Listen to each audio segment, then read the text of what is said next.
Just have to do something. When I started Microsoft, I didn't think of it as all that risky. I mean, I was so excited about what we were doing. It's true I could have gone bankrupt, but you know, I had a set of skills that were highly employable, and in fact, my parents were still willing to let me go back to Harvard and finish my education if I wanted to. You've always got a job with me, Bill.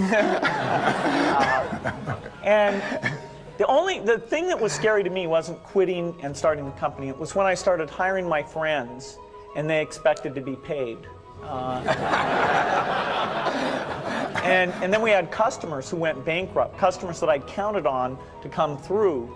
And so then I got this incredibly conservative approach that I wanted to have enough money in the bank to pay a year's worth of payroll, even if we didn't get any payments coming in. And you know, I'm almost true to that the whole time. We have about 10 billion now, which is pretty much enough for the next year. Anyway, you know, if you're going to start a company, it takes so much energy that you know it better overcome your feeling of risk. I don't think that you necessarily, if you're going to start a company, should do it at the start of your career. I think there's a lot to be said for working for a company, learning how they do things. You know, if you're young, it's hard to go lease premises. They made that hard for me. You couldn't rent a car when you were under 25 at the time, so I was always taking taxis to go see customers. And the people would, you know, people would say, well, we're going to go have a discussion in the bar. Well, I couldn't go to the bar. But you know, that's fun, because I'll tell you, when people are first skeptical and they think, oh, this kid doesn't know anything, then when you show them you've really got a good product and you know something, they actually tend to go overboard and they think, whoa, you know, they know a lot. Let's really do an incredible amount with these people. So our youth, at least in this country, was a huge asset for us once we reached a certain threshold. It is hard. It's hard to hire older people because they'll be a little bit conservative about whether they should come and take the risk. And it took 3 or 4 years before we could go out into the normal sort of employment pool. But those problems that come with starting a firm, you better think of those as part of the pleasure, part of the challenge that is part of the excitement. Fundamental connection to doing business is basically relationships. You know, people really, if you really think about it, people want to do business with people they like.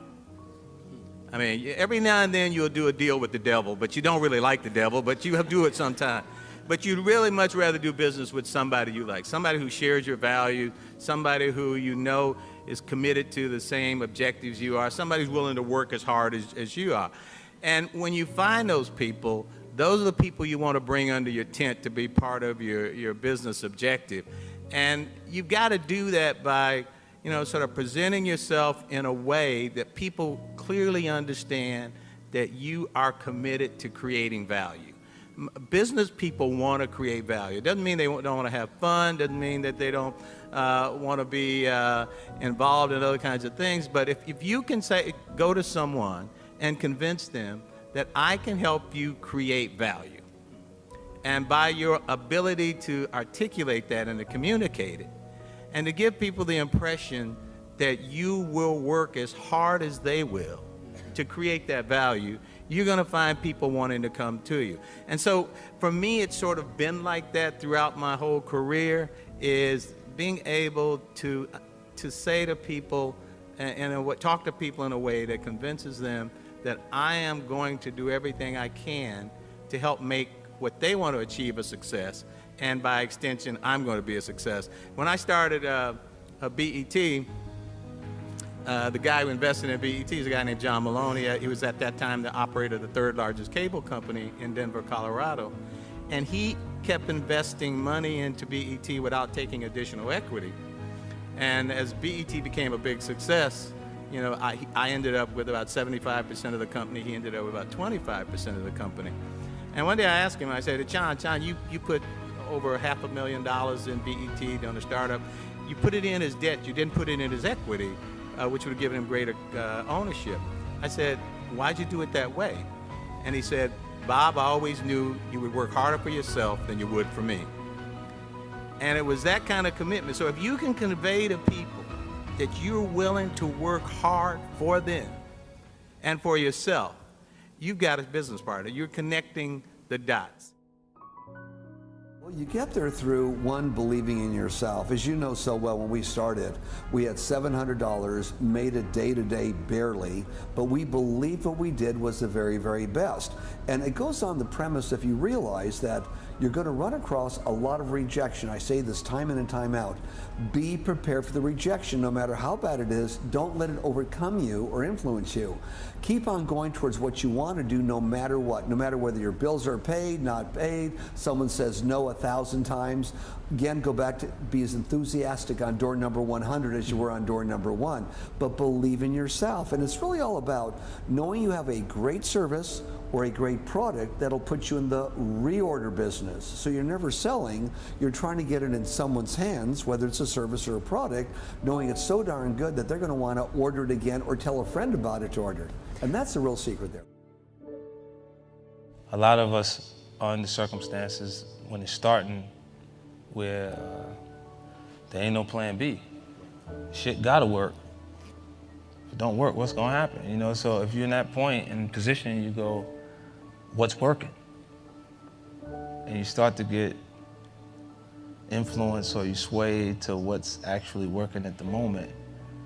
And your music changes and starts to sound a little bit like what's happening on the radio right now. I've heard demo tapes from 10 different Lil Waynes that wasn't Lil Wayne. You know what I mean? I was like, damn, he got that shit down packed. That should sound like what Wayne did, right? You know what I'm saying? Like, right. And then it's tough. Like, how do you say that it's not good? If what's working right now is that. You know what I'm saying? So you go, damn, like it's good, but it's hard for me to really embrace it because you ain't Lil Wayne. Like, you want me to invest the money in the copy? No, man. I want to thank Harvard for this honor.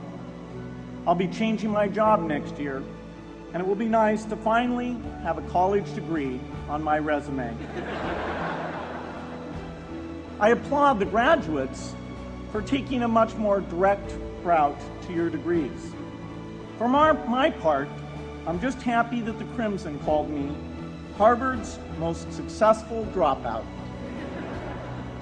I guess that makes me valedictorian of my own special class. I did the best of everyone who failed. But I also want to be recognized as the guy who got Steve Ballmer to drop out of business school. I'm a bad influence. That's why I was invited to speak at your graduation. If I'd spoken at your orientation, fewer of you might be here today.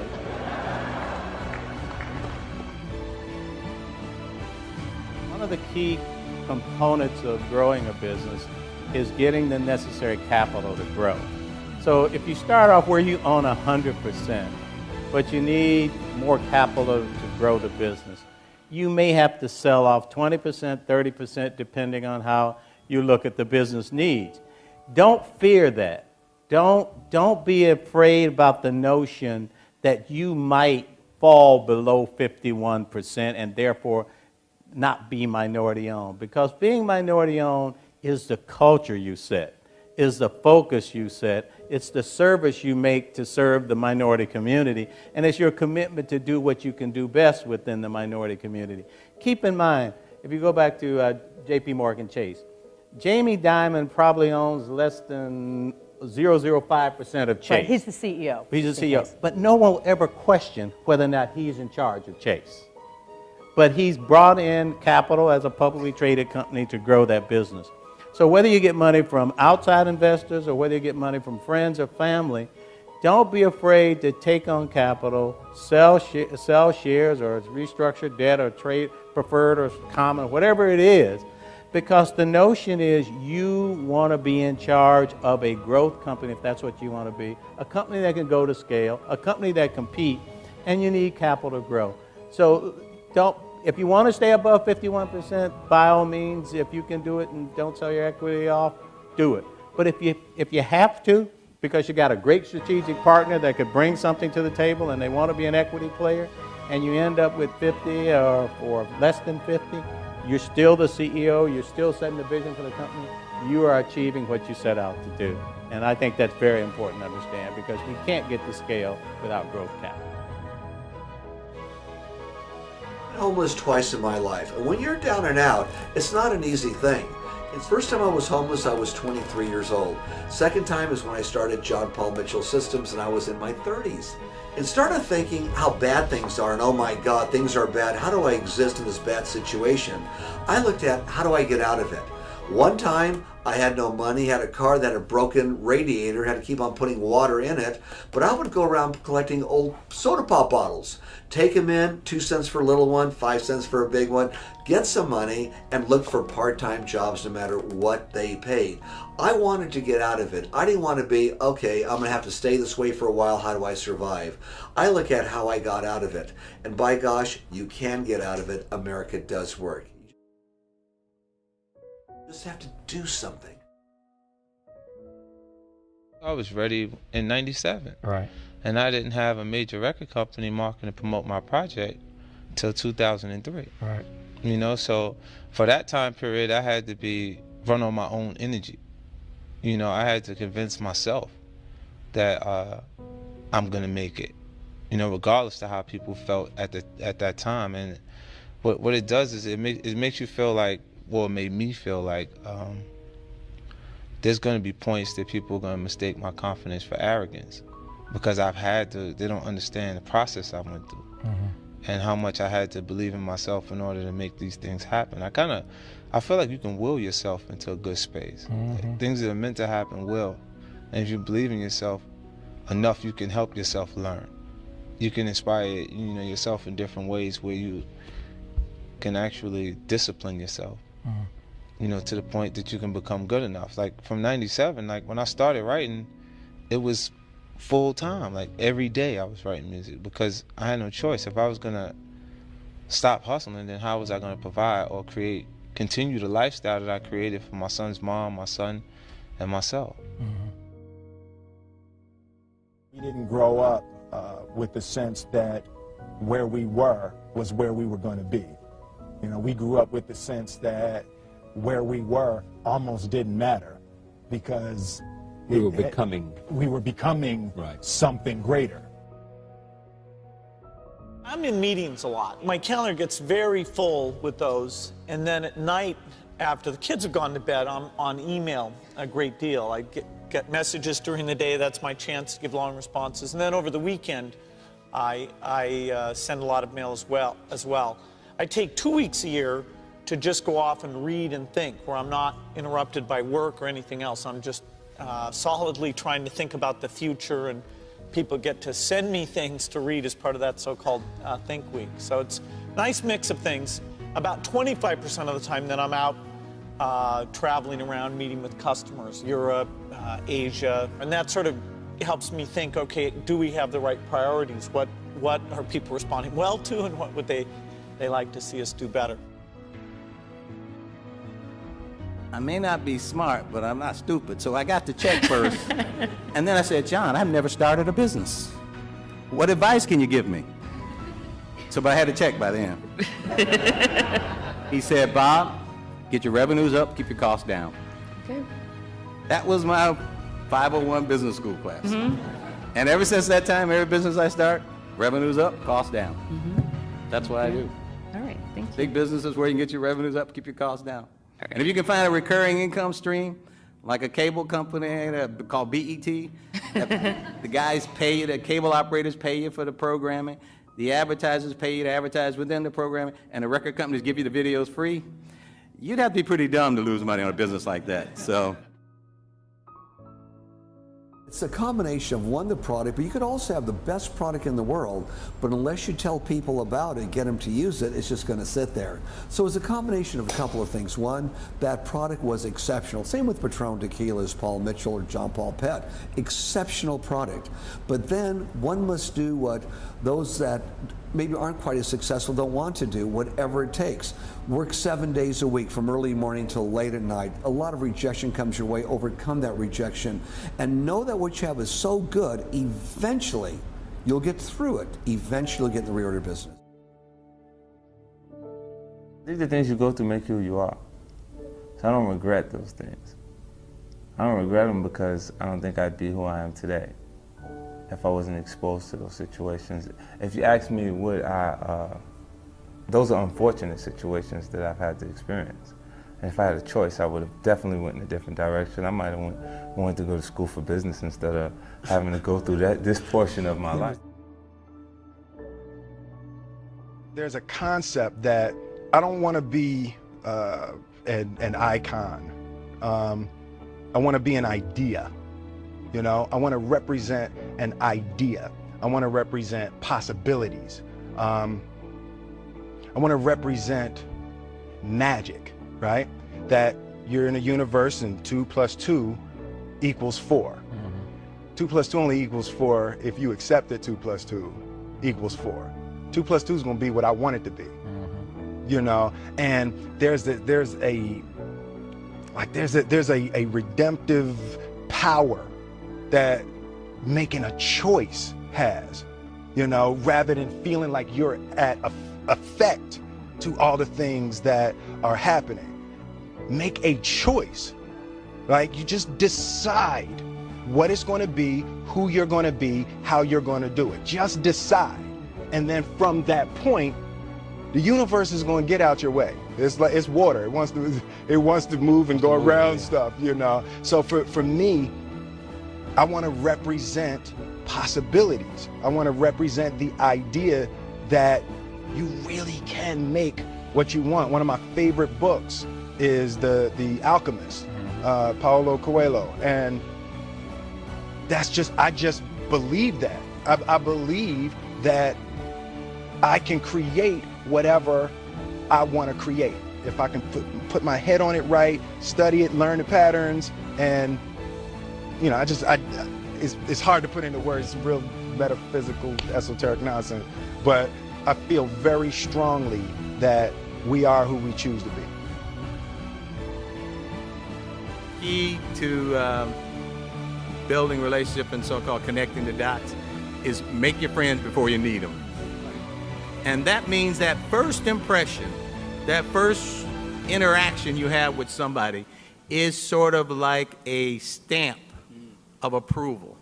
And if you do that with someone and they like you, and then they in turn tell somebody else they like you, that's where the dots start coming, because somebody will say, I know Damien, good guy. So I respect the guy who told me that. So all of a sudden now, he's transferred his stamp of approval on you over to me. And that's how it happens. No matter how much you feel like you're prepared for something, it never happens on your time, like when you think you're ready, like it's supposed to happen. It always happens when it's supposed to happen. Because the period that you feel ready and people are not acknowledging the material the way you feel like they should because it's good, is the time that you actually develop skin thick enough to survive when it does work. Difference between depression and joy, right? And I think it's purpose, right? It's like when you wake up in the morning and your life means something to somebody other than you, that you have a purpose. If you don't go do the things that you're going to do, people's lives will suffer. And I think that kind of purpose, that like to live in service, not to you, but to live in service to humanity, to live in service to your family, to live in service to your church, to your city, to your country, to the world. Living in service is that, I feel like that is the purest form of joy. The key point there is you've got to enjoy what you do every day. And for me, that's working with very smart people. It's working on new problems. You know, every time we think, hey, we've had a little bit of success, we're pretty careful not to dwell on it too much because the bar gets raised. The one thing I think we have to do is we've got to get smart about consumption. We have got to start saving. When I went to graduate school at Princeton, and I took one course in economics, and there's one term that I learned. It's called, and you guys should remember this one, it's called the marginal propensity to consume. The marginal propensity to consume is that you consume way beyond your margin of wealth. And you know what they call that? Debt. Yeah. We have more debt than any other group in America. Ergo, we have less savings. Without savings, you can't invest. Without investments, you can't accumulate wealth. We have got to postpone sort of what I call just unnecessary, impulsive consumption and focus on savings. And until we get to that point, we're not going to have enough wealth to invest. I'm not interested in the financial outcomes. I want to continue success, but there's no specific mark of finances to the work. Because to be honest with you, if I'm sitting here with you a year from now, 2 years from now, and they're like, you did it, you're a billionaire, I'm gonna still be saying, yeah, but I got another idea. Right. I got a new idea, and it's what I think is representation of a person who's truly ambitious. Because ambition isn't a learned behavior, it's a part of your natural character, and you'll always find something to be passionate about, or a new goal, or a new... You see guys sell companies $5-6 billion and go, yeah, okay, now what's the next one? Greatness is not this wonderful, esoteric, elusive, God-like feature that only the special among us will ever taste. You know, it's something that truly exists in all of us. It's very simple. This is what I believe, and I'm willing to die for it. Yeah. Period. It's that simple. I know who I am, and I know what I believe. I know who I am, I know what I believe. That's all I need to know. And that's all I need to know. So from there, you do what you need to do. Yeah. You know, and I think what happens is we make this situation more complex than it has to be. Because we're looking for complexity. There's got to be Absolutely. something complex to understand. It can't be that easy. No. As most of you know, I have always been vocal about economic opportunity for African Americans. I am what you might call a serial entrepreneur. I get a vision about something that should be done, usually in an area where African Americans are economically underrepresented, and I try my best to create a business solution to help address these social and economic problems. Do the best we can with what we have. See, we want to live in the now. And usually when you're down and out or having difficulties, your mind is working very fast. Not your being, your mind is working very fast. And it's working off a lot of nows from the past. So a lot of experiences from the past and worries of what may happen in the future are going through your mind. Well, if you could eliminate that by saying, okay, there's nothing to do about the past, that's done. Yesterday's newspapers, can't change them.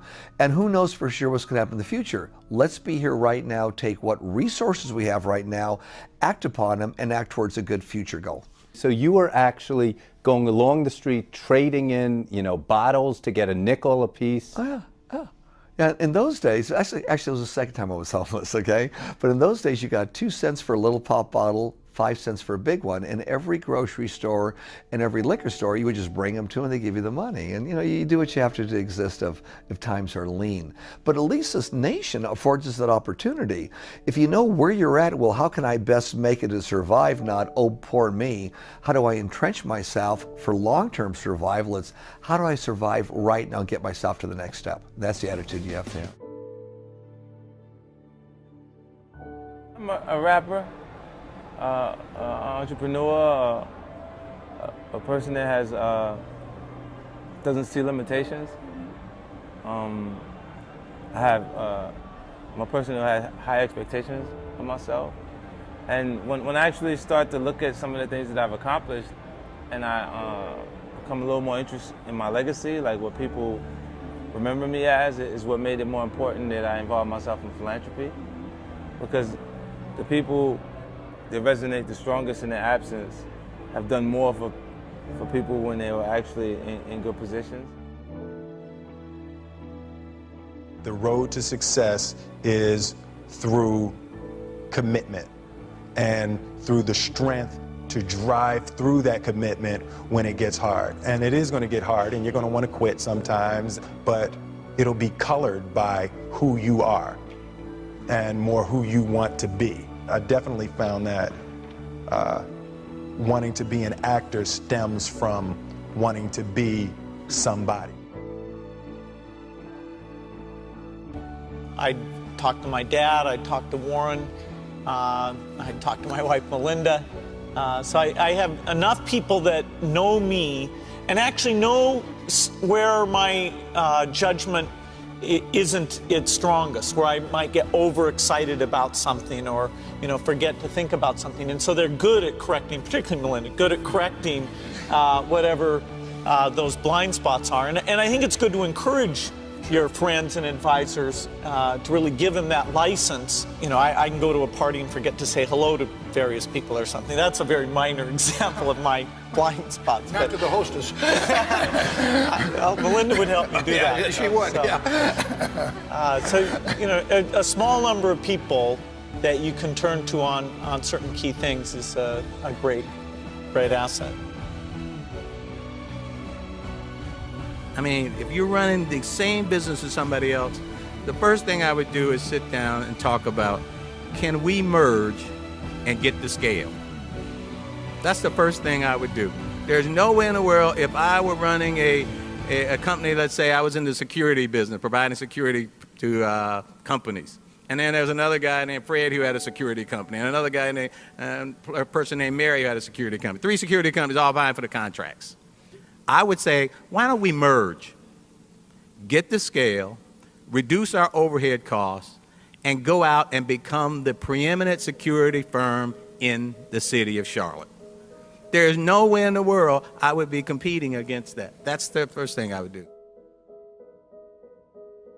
Starters, we know we have a darn good product, but if we take the time with ourselves and our staff to go in there and tell them all the ways to use it and reassure them not as only a good product, but here's how you use it to create a good salon experience, or the consumer when you take it home to keep your hair the same in between visits, you fill a need in the marketplace. One, there's a need, of course, to buy a product or another product, but the next one is you must constantly remind them how to use it properly, which makes you a little different. Now granted, maybe there's another one used the same way, but nobody told them. We're amazed at times when people are using some of our finest products and didn't know there's other ways to use it also. It's through education. You must constantly reinforce the education and why it's so good. It's why I'm here. There's nothing that can actually compare to when it's right. What it feels like when it's right.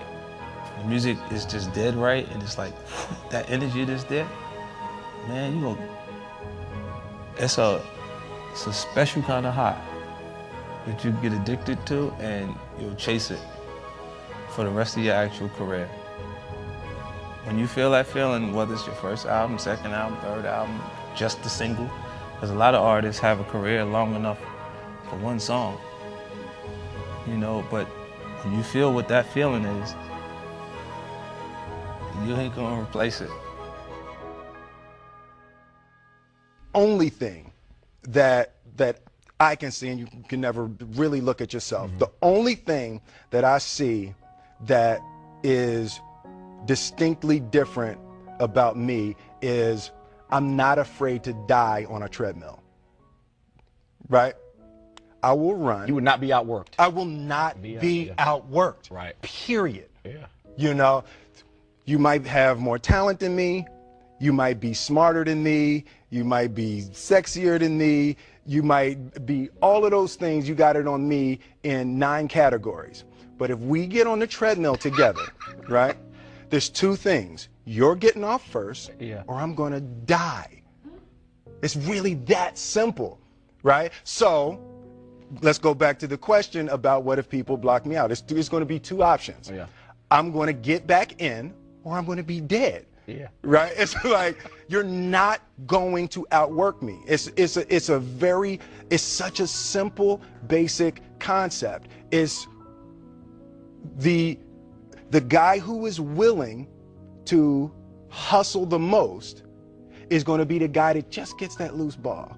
You know, he got two. Ooh, God, he hustled, he grabbed that one. That was going to be out of bounds, but he saved it back in. It's like the commodity that I see the majority of people who aren't getting the places they want or aren't achieving the things that they want in this business is strictly based on hustle. It's strictly based on being outworked. It's strictly based on missing crucial opportunities. I say all the time, if you stay ready, you ain't got to get ready. My best business decisions really have to do with picking people. You know, deciding to go into partnership with Paul Allen is probably at the top of the list. And then subsequently hiring a friend, Steve Ballmer. And having somebody who you totally trust, who's totally committed, who shares your vision and yet has a little bit different set of skills, and also acts as a check on you. You know, some of the ideas you come up with, you run by them because you know they're going to say, hey, wait a minute, you know, have you thought about this and that? And just, you know, the benefit of sparking off of somebody who's got that kind of brilliance, it's not only made it fun, but it's really led to a lot of the success. So picking a partner is crucial. Have to believe in yourself. If you don't believe in yourself, if you don't believe that you can overcome obstacles, if you don't believe you have the work ethic, if you don't believe you have the inner confidence to project to other people, it'll never happen. Because part of starting a business is not only having the vision of an idea, you've got to build around you a team of stakeholders who believe in you. People follow leaders. People invest in leaders. People support people who have a vision and are willing to and are able to articulate it, and not just the ability to, you know, a lot of people got a good gift for gab. It's the ability to convince people that you're going to be part of something that's going to be successful. You're going to share in the success. It's going to be beneficial to you and your family in the long run. You're going to be respected for what you contribute, and you're going to have an opportunity to fulfill your own dreams consistent with the dreams of the person you're working with. If you can convey that sense of confidence and that sense of leadership and focus on giving people an opportunity to grow and be successful with you, you're going to have people, and I mean really smart people, coming to be a part of what you do. Brought it down to the perspective of a person that's in a staff meeting that is watching someone else raise their hand to answer a question that they know the answer to. And that means that person deserves to be ahead of you in life, because your fear of being wrong at that point is not allowing you to create your value. The separation of talent and skill is one of the greatest misunderstood concepts for people who are trying to excel, who have dreams, that want to do things. Talent you have naturally. Skill is only developed by hours and hours and hours of beating on your craft. There's no easy way around it. No matter how talented you are, your talent is going to fail you if you're not skilled. You know, if you don't study, if you don't work really hard and dedicate yourself to being better every single day, you'll never be able to communicate with people. One habit that I developed when I was at college, that was actually a very bad habit, which was I like to show people that I didn't do any work and that I didn't go to classes and I didn't care. And then at the very last minute, like 2 days before the test, I'd get serious about it. And people thought that was funny. You know, that was my positioning, the guy who did nothing until the last minute. Then when I went into business, That was a really bad habit. And it took me a couple of years to get over that. Nobody praised me because I would do things at the last minute, and I tried to reverse to students I didn't think that highly of, who were always organized and had things done on time. I'm still working on it, but procrastination is not a good habit. Bill can change clothes in the car. Imagine a group of people go to a restaurant and they start eating. Well, they don't have enough money to pay the bill. So when the waiter comes with the bill, they don't want to pay it. They don't want to make the sacrifice of paying. So they keep ordering. And that's what we're doing. We just keep piling on debt and keep piling on costs because we don't want to make the hard choices. We hire people at Patron or John Paul Mitchell Systems. The people we hire do more than one thing. We purposely give someone the responsibility of several positions. They're paid extremely well. We take more than good care of them, but it gives them the opportunity to be in something that if times are ever tough, you don't have to eliminate anybody. They can migrate into a variety of things because they're already doing it. Now, as business thinks about this and they start hiring people from the beginning with fewer moving parts, we probably have 1/4 the amount of staff that our competitors have, per capita and per what we do in business, but we hire where you do more than one thing. In fact, I think it's one of the things that's going to make America great. It made America great in the past. It hasn't been quite as great as it could be, but it will be in the future, where people, instead of getting one job to do one thing all the time, that they draw it out because it gets so boring, they do 2 or 3 things. All of a sudden, they're happy with what they're doing, they're excited about it, and their day is full. Guys, this is crazy. I grew up without money, but I didn't grow up hungry. What's going on in this world is out of control. I mean, there's so many people suffering from hunger. I mean, dying from hunger every day. I went to Africa, and the devastation I witnessed changed me forever. I mean, to see people who don't know when they're gonna receive their next meal or if they're gonna receive their next meal, it's crazy. I wanna feed 1 billion hungry people, and I need your help to do that. This is our world, these are our streets. I need your energy. Let's do this. Motivated by fear. Fear. Fear of what? Fear of fear. I hate being scared to do something. I hate that feeling of the feeling that I had before I had a meeting with Quincy Jones, because it was really Quincy Jones and a guy named Benny Medina and Jeff Pollack came with the idea for the Fresh Prince of Bel-Air. And I hated being scared, that I didn't want to even take the meeting. There were opportunities during when my first year as a rapper. Bill Cosby and the people on the Cosby Show had seen my music video and called me to be a character to come and try out for the Cosby Show. And just every time it was set up, for some reason I couldn't make it.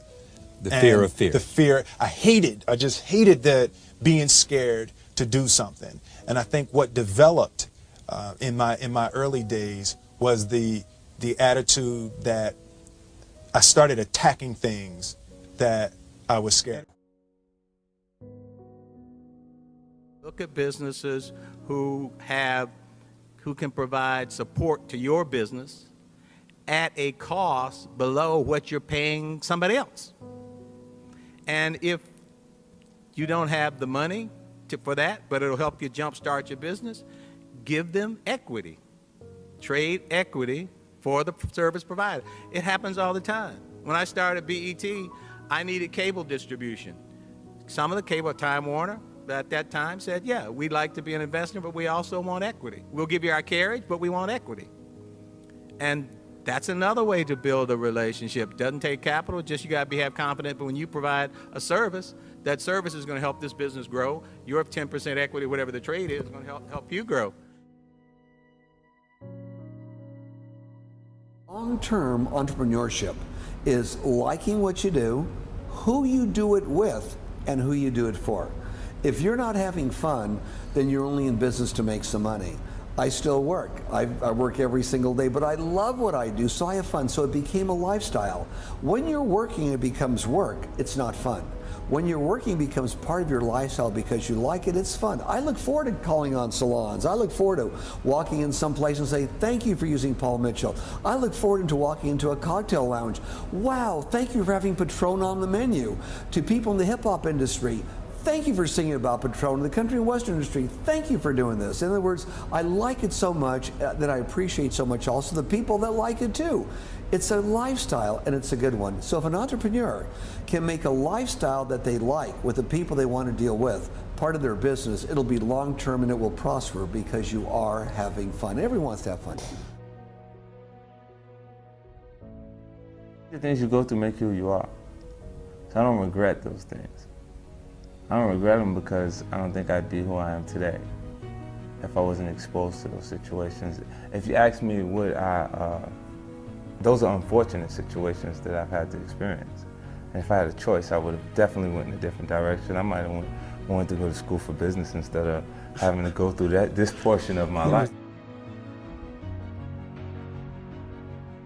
No matter how much you feel like you're prepared for something, it never happens on your time, like when you think you're ready, like it's supposed to happen. It always happens when it's supposed to happen. Because the period that you feel ready and people are not acknowledging the material the way you feel like they should because it's good, is the time that you actually develop skin thick enough to survive when it does work. I'm not interested in the financial outcomes. I want to continue success, but there's no specific mark of finances to the work. Because to be honest with you, if I'm sitting here with you a year from now, 2 years from now, and they're like, you did it, you're a billionaire. I'm gonna still be saying, yeah, but I got another idea.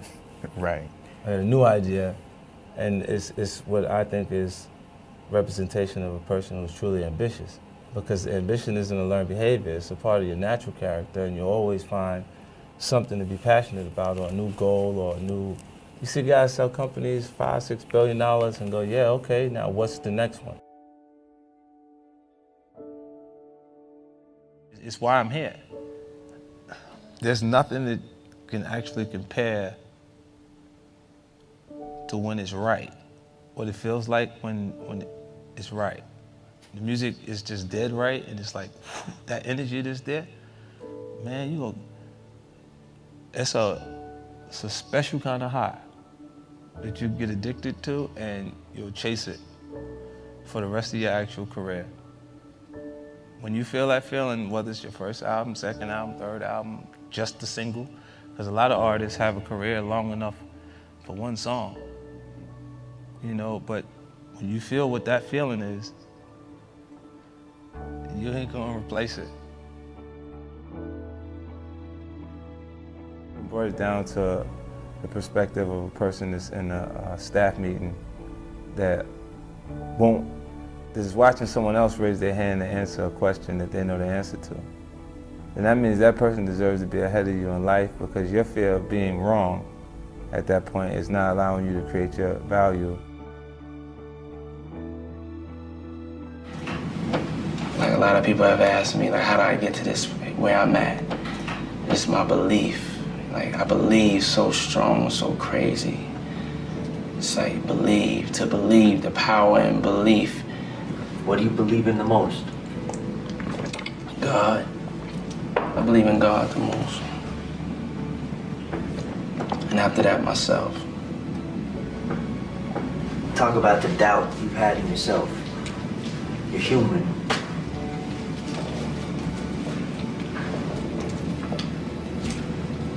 No, I've never doubted myself. I go into it knowing I'm one of the baddest motherfuckers that ever lived. Not even in a cocky way. I just feel like I'm one of the baddest motherfuckers that ever walked the face of the earth. And that's just how I am. Because I feel I am one of the baddest motherfuckers that ever walks the face of the earth. That's just a fact. That's just a pure fact. Yeah, one of the most important things is that day, I would say, my advice is for people to kind of ramp it up, because a lot of times when you're young and you're in your 20s or something, you're like, I don't really know what I want to do. But we live in a different world. It's important for you to know what you want to do for the future of your family. So it's a scary thing to make that decision. This is what I want to do. But the sooner you make that decision, I think the better it'll be for your life, you know, and a better chance of success you'll have. Because you'll have more time to mess up. Right. You have more time to fall down. Loved what I was doing. I decided if I was going to do a job, I loved what I was doing. I would walk around, and I would dance and sing as I was delivering my papers, and that kind of helped me for the future of what I wanted to do. And that was just being a young entrepreneur. I thank God every day that I'm blessed with the chance to do something that I love doing. But I feel anybody could do something that they love doing if they go after it in the right way, if they go after it with the love. If the motivation for it is the love and the love of leaving a legacy behind more than the selfishness of just doing it for money or doing it to blow up or to be the man or the woman or to have the fame. If you do it to make history, if you do it to change people's lives, to make people feel good, to make yourself feel good, it's just gonna come naturally. You cannot achieve success without failure. Some of my biggest successes come from some of my biggest failures. In the early 90s, when my friends were graduating from Howard, I got fired from that first job that I got with Andre Harrell. I know a lot of you know this story, but some of you may not know how scared I was. See, I was scared to death. I didn't have a degree. My girlfriend was 8.5 months pregnant with my first baby. I bought a brand new house in Scarsdale that I could not afford. So I found myself sitting alone in my bedroom and asking myself the question that sometimes we all ask each other. What are you gonna do now? What are you gonna do now? You should have kept your mouth shut and shut up and just did what Andre told you to do, but you wanted to act like you was making the hit rankings, and now look at you. What are you gonna do now? So I had two choices. Either I was gonna sit in that failure and give up, or I was gonna make a decision to step out of the darkness. You see, when you're in that darkness, you wanna sit there and wait for the light to come. When you're in that darkness, it feels uncomfortable, but you can't wait and sit in that darkness. The only way out is to step forward, to face your fears, to become your own light.